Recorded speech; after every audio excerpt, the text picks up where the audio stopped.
ভিডিওটিতে ক্লিক করার জন্য আপনাদের সকলকে জানাই অসংখ্য ধন্যবাদ। আবারও ডিএ মামলার গুরুত্বপূর্ণ দুটি আপডেট নিয়ে চলে এসেছে আপনাদের জন্য, কেননা আবারও কিন্তু এই ডিএ মামলার দুটি গুরুত্বপূর্ণ পরিবর্তন কিন্তু লক্ষ্য করা গেল। এবার এই দুটি পরিবর্তনের ফলে আবার এই যে মামলাটি কত নম্বর সিরিয়ালে উঠলো বা কত নম্বরে উঠবে এবং নতুন করে এই মামলাটি কোন বিচারপতিদ্বয়ের বেঞ্চে উঠতে চলেছে, এরপর এই নতুন বিচারপতিদ্বয়ের বেঞ্চে আসার ফলে শুনানির সম্ভাবনায় বা কতটা রয়েছে, সমস্ত বিষয় নিয়ে কিন্তু বিস্তারিত আলোচনা থাকছে ভিডিওটিতে। তাই আপনারা যারা এখনও চ্যানেলটিকে সাবস্ক্রাইব করেননি, অবশ্যই চ্যানেলটিকে সাবস্ক্রাইব করে বেল বাটনটিকে অন করে রাখবেন আমাদের গুরুত্বপূর্ণ আপডেটগুলি সবার আগে পাওয়ার জন্য, এবং ভিডিওগুলি ভালো লাগলে লাইক শেয়ার কমেন্ট অবশ্যই করবেন।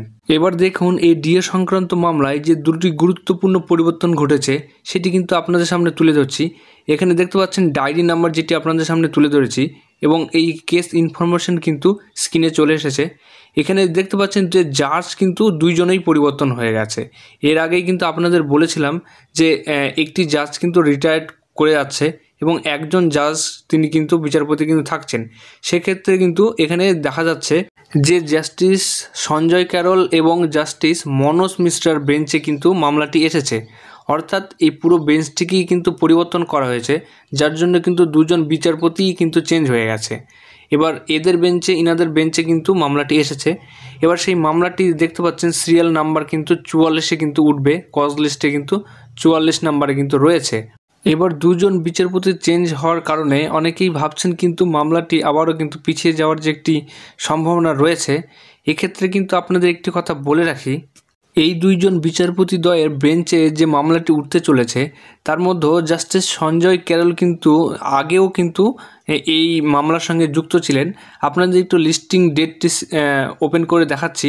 দেখতে পাচ্ছেন 23 সালে কিন্তু সঞ্জয় ক্যারল ছিলেন, এবং সঞ্জয় ক্যারলের সঙ্গে যিনি ছিলেন জাস্টিস ঋষিকেশ রয়, এরপরেও কিন্তু দীনেশ মহেশ্বরীও কিন্তু ছিলেন। এছাড়াও 23 সালে একাধিকবার কিন্তু জাস্টিস সঞ্জয় ক্যারলের বেঞ্চে কিন্তু এই ডিএ মামলাটি ছিল। তাই ইনি কিন্তু একেবারেই নতুন নয়, ডিএ সংক্রান্ত মামলা কিন্তু এর আগেও ইনার বেঞ্চে ছিল। তাই এই বিষয়টি কিন্তু উনি অনেকটাই জানেন মামলাটি সম্পর্কে।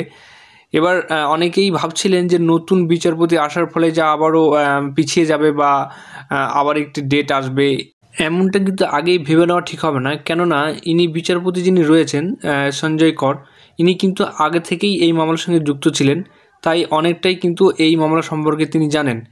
এবার দেখা যাক আগামী মঙ্গলবার এই কেসের কিন্তু পরবর্তী শুনানি ডেটটি রয়েছে, এবং সেই ডেটে কি হয় তাই সেই দিকে আমাদের কিন্তু নজর থাকবে। ভালো থাকবেন, সুস্থ থাকবেন, দেখা হচ্ছে পরে আরও একটি ভিডিওতে। ধন্যবাদ।